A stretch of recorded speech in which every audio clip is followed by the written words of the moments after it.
Welcome, Bucs fans, to another All-22 Film Room on the Pewter Report TV channel. I am Jon Ledyard from pewterreport.com. We appreciate y'all jumping in here and tuning in for this one. I'm going to take a long look at the Bucs' run defense and what's gone wrong recently and whether they can fix it or not, because Philly's coming to town and they've got the number one ranked rushing offense. And normally that would not be a cause for concern for Bucs fans. They're the number one run defense in Todd Bowles' first season in 2019, his second season in 2020, the same thing. Even without Vita Vea, they went from being the number one run defense to being the number one run defense. So this has been a strength for them. 2021, most of the year, they were the number one run defense as well. And then things fell off a little bit. Some of that, some injuries.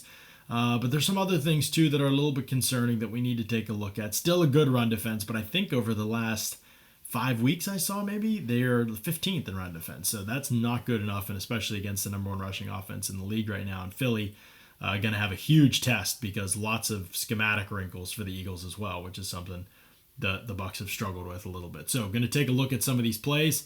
Going to run through the play, and then I'll go back and kind of look at it. But watch Devin White on some of these.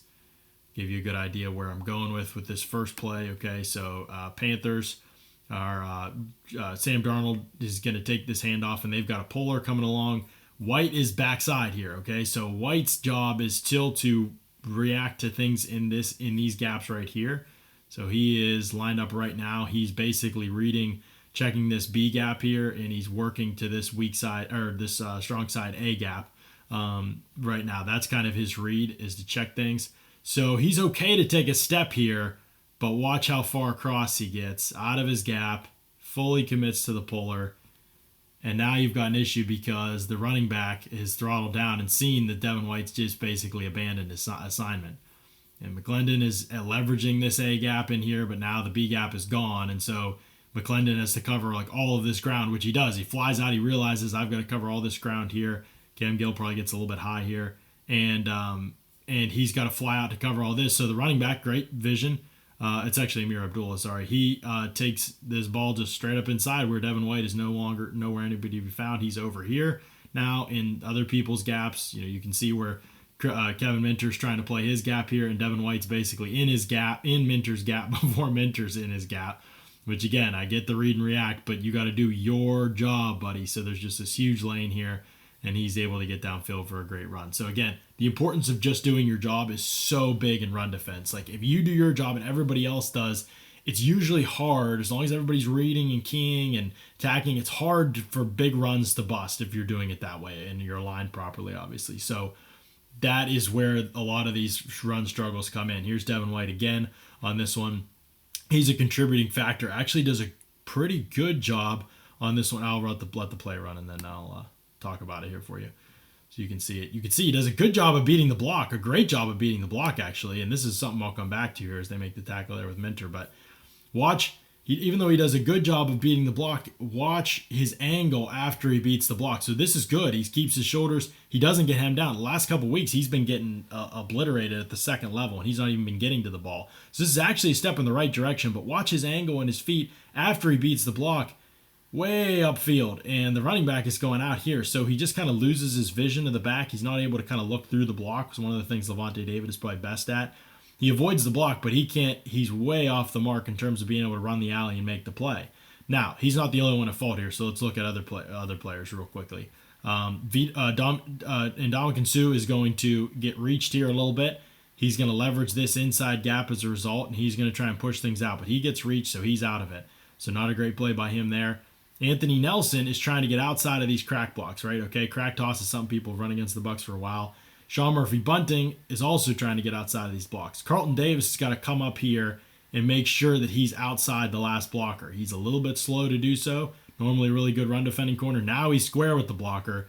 He's trying to dip inside. That's why he wants to be able to come inside if this back goes inside. But that is not your job. Your job is to be outside of this last blocker so that if he does bounce, turn it in. You don't need to be a hero. Same thing with Devin White in the last play. You don't need to be a hero. You just need to do your job, okay? So White takes a little bit of a rough angle here. Otherwise, this is probably a tackle for loss. But really, the real problems here are the fact that Anthony Nelson does a good job. He fights through the crack. He takes on this second puller. Is able to kind of get him held up a little bit. You can see the arm there. Able to get push up the field. Like, this is a pretty good job for him. And guess what? The running back's got to keep going because of that. If Davis is up here, this play stopped. If he's up here where he should be, this play stopped. You got Jordan Whitehead running the alley here. So this is good. This is exactly, but Davis waits and hangs back because he's trying to, if this guy goes inside, I'm going to go inside and get him.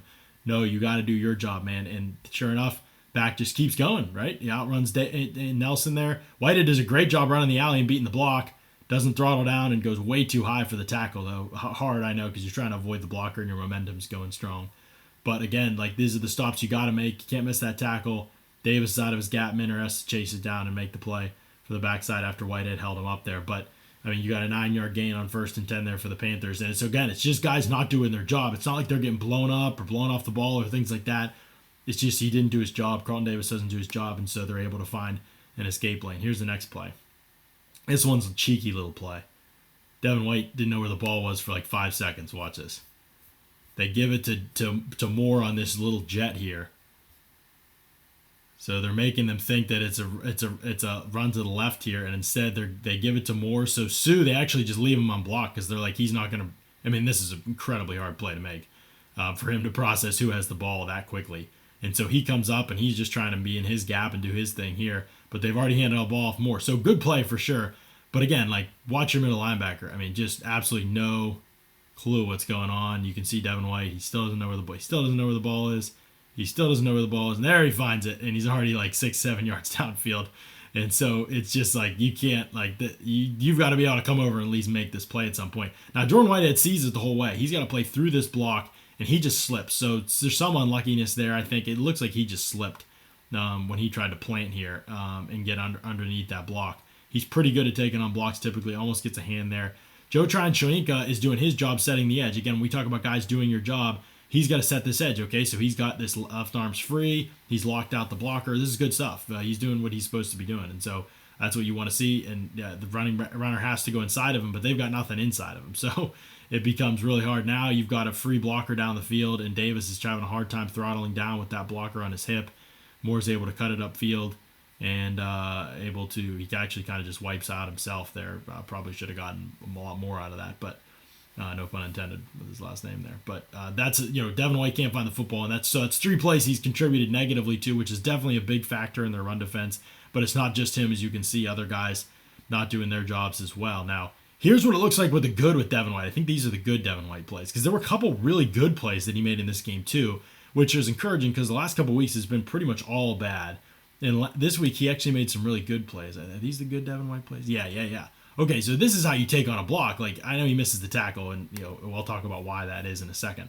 But for Devin White, I mean, this is big. Like, for him to be able to take on blockers the right way. Okay, that jet is coming again. This time they fake the jet and the handoff. He's able to find the football through the trash. And then watch, he's pinned here if this guy makes this block. But he does a great job. Instead of taking the blocker on square, get low and get around the blocker, right? Now you've made it hard for the blocker, and you're able to get in position for a tackle. Now, why he insists on tackling guys around their neck and shoulders, I mean, we've seen it for 3 years now. I have no idea how that hasn't been coached out of him. Maybe they've tried and it just doesn't work, but he's not the only player on the team to do that. Carlton Davis does it. Jordan Whitehead does it. It's a concern for some of these guys. Minter actually does it a few times in this game as well. So I don't know why that they are doing it that way, but Devin White is always, going back to college, he's always tried to grab guys around the neck and shoulders rather than around their waist and legs and thighs, and that's why he misses so many. One of the reasons why he misses so many tackles. So he's got to clean up the tackling for sure, get himself lower in that situation. But you love the ability to beat the block and the process, right? He processes and he beats the blocker to a spot, and when he's at his best, he can create things like that, and Minter cleans it up. So there are good things with Devin White too, but it's just never consistent. That's where it gets frustrating. Here's a great play by Devin White. Beats this blocker. You can see this blocker trying to get the center trying to get down on him here. And he beats the blocker and keeps his speed, right? Chases his play down to the boundary. Great stuff, okay? He's not the only one on this play, but this is great Devin White stuff. This is how you beat blocks, by reading things, right? He's getting on his horse immediately. He's reading the release of the blockers. He knows what they're trying to do to him. He avoids them. So, I mean, there's encouraging stuff. Now, Minter, great play here as well. Like, he gets up on his horse. He's trying to beat these blockers out there too. He's trusting the guys inside of him to do their job so that this doesn't run through. And it isn't, because White's free. He did do his job. You got Winfield coming, so Hubbard knows that. The running back, he's still trying to press outside. So here's White running the alley exactly how he should. Anthony Nelson, again, they're trying to crack him. And so he does a good job here fighting over that. And then they're trying to get these blockers out in space, just the same as the last one. Now, Carlton Davis does a better job here just because he's outside more. So it's better. I think he could still come up higher, and he still takes on this block 2 square. If I'm Hubbard, I'm still trying to get outside here. But Minter being able to win the way that he does definitely inhibits Hunter. He doesn't want to keep bouncing because he thinks Minter's going to make this play. So I still think Carlton Davis could clean this up.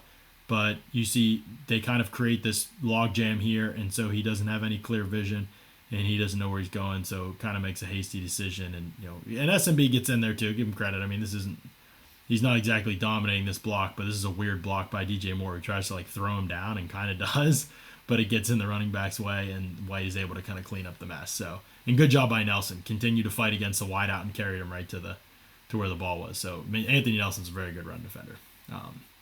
Okay, here's I think this is another weak one. This one's on Cam Gill, I think. This was part of the problem too. Cam Gill allowed 2 of their better runs of the day just because I think he's just inexperienced maybe is part of the problem. But you're unblocked on the end of the line of scrimmage. You need to step down and then attack the quarterback. Read and find where the ball's at. And he just doesn't do that. So, you see him here. He's kind of preoccupied. He thinks Darnold's going to keep this for whatever reason. And he's trying to play. But you've got to step down and then get out. You can't leave this gap here. This is your primary responsibility. Linebackers can scrape over. DBs can come up. You can coach it differently, but you've got to do your job here in this situation. You can't leave this gap, exposed. So he just leaves a huge gap here because he's not stepping down as the end man on the line of scrimmage. And this huge gap, he just cuts it back, right? This run's trying to go play side. Nacho's winning play side. Golston's got pushed. Tryon Shoyinka's in great position. And they're in a light box, obviously, so there's not as much second-level help.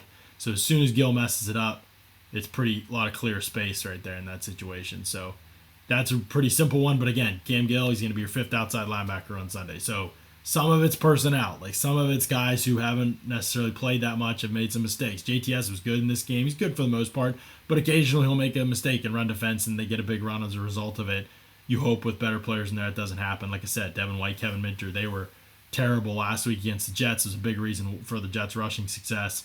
So you hope that those things improve with better players in there like Levante David. So here's the next rep. You can see they're again trying to they love this crack toss, and they probably went to it too many times, but they're still trying to get this toss out here and get on the edge, and this time it just gets absolutely destroyed. The Bucs are like, you got to be kidding me. And Davis is going to bounce out here, get outside, and get higher, right? So Carlton Davis learned somewhat of a lesson. He's kind of getting pushed there, but he honestly does a good job fighting. And then the rest of the guys, again, White, nobody really even tries to block White, so he's got a clear path here. But then Kevin Minter just takes a great path to the ball here. Good job by Sue holding up the blocker, creating some pushback there. Anthony Nelson fighting through the wide receiver again, stringing it out. Good job on all 3 of those crack tosses. And then, boom, Kevin Minter's out here. Again, why is he tackling so high? I have no idea. Almost misses the tackle. Still enough to get the guy on the ground, but a much better job by everybody here. Carlton Davis is higher. Look, Carlton Davis still has that outside shoulder to the sideline. Still going to be hard for the running back to see any green grass out there. And that's really what the back's going off of. If he sees space, he might bounce it. The other thing is Sue on this play. You can see Sue's effort here as he pushes back the blocker, and he kind of gets reached, but he's just fighting play side still, and he gets diving attempt and gets in on the tackle. So some good plays from Sue in this game too. But good job by Minter. Good job by everybody up front. That's how you play it. And then later in the game, they had another good run defense play. I'll let it run here. But again, this is Anthony Nelson and Ndamukong Suh. Those guys were pretty impressive in this one. But again, I don't think this is a matter of the Bucs getting bullied up front. They have not had hardly any runs where guys got blown off the ball, and that was the problem. They missed tackles, and the linebackers have misplayed things. And some of the young guys haven't played things well either. And then you have your DBs that can, I think generally the Bucs DBs are really good run supporters, but I think part of it's they haven't played and communicated a lot together, so there's still going to be some growing pains with it. But I honestly think having Levante and Shaq Barrett back will help with a lot of the mistakes you see from guys like Minter, hopefully White some, and then with guys like Cam Gill and things like that. I think because the defensive tackles in most of the D-line have played very well in most of these games, even though they're getting run on. You can see Sue just throws the blocker on the ground, steps out. Nelson goes underneath this block. Great job by Anthony Nelson here. They try to actually double him here to the linebacker, and Nelson kind of clogs it up, keeps fighting play side, doesn't let the double hit, and goes underneath this block to make a stop. And then Jordan Whitehead's got the quarterback in this situation, but once he reads it, he's in there too, so he's a very good run defender. So again, there's a lot of good run defense reps in this game. The Bucs definitely have the talent, ability, like all of it's still there for the Bucs. It's not like they're totally lost or confused or anything. The Eagles will present a lot of challenges with the option game, but the Bucs had a good plan for that last time they played the Eagles. The Eagles have had more success since then, so we'll see what kind of wrinkles they come out against. But I honestly think if the Bucs tackle better, they'll be fine, and I think if they get better players back there, they'll be fine. The tricky part is to play a Devin White, because when the Bucs have given up big runs even before David was out of the lineup, he was typically at fault. And so if teams are starting to attack him more and more, he's going to have to respond and play a lot better. So I would say some things are going to naturally get better against the Eagles when better players get in there. But if Devin White's peak Devin White, you can see how good it is. If he's normal Devin White with the inconsistencies all over the place, then the Bucs could be in trouble against anybody who runs the football well. So that's kind of my breakdown and thoughts about what happened against the Panthers with the run defense. Plenty of good, but still some concerns that are out there. I don't think there's anything that makes me think, wow, this team can't run defend anymore. Bulls definitely isn't going to be outsmarted on run defense, I don't believe. So it's really a matter of players playing and tackling a little bit better, I think. And that will be a little bit easier if they can get some key players back. So we'll see what happens with Levante David and co this week. But Shaq Barrett and Jason Pierre-Paul are coming back. Hopefully Pierre-Paul's better than he was early in the season. And so hopefully you can get your full starting defense out there for the first time this season. Pretty crazy to say, but that could happen in the playoff round against the Eagles. So until then, thanks so much to everybody for listening. We'll have more film rooms coming up in the future. Hopefully the Bucs keep winning, but then draft prospects, we'll have film rooms on those guys coming as well in the offseason. So until next time, thanks so much to everybody for listening. We'll catch you again on another Bucs All 22 film room in the near future.